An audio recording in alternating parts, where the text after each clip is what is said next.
হ্যাঁ, এই যে সাফিদের বারান্দার টমেটো গাছের টমেটো অনেকগুলো পেকে গিয়েছে, আমরা অনেক খেয়েছি। আজকেও কিছু পাকা টমেটো কি করা হবে, উঠানো হবে।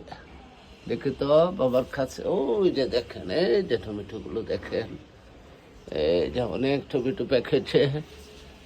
তো এখন সাফিদ টমেটোগুলো উঠাবে। উঠাও, এই যে 1 2 3, এইভাবে না। হ্যাঁ, আমরা সাফিদের একটা উঠানো দেখছি, কিভাবে উঠায় দেখি সাফিদ আসলে কিভাবে উঠাইতে পারে। হ্যাঁ, এই যে।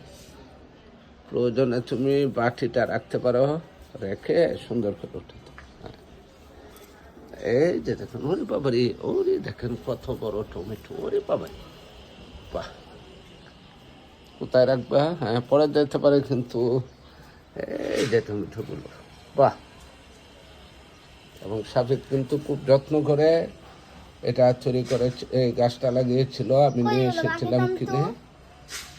বাকি এই যে আরো কেটে উঠিয়ে ফেলছিল। এই যে,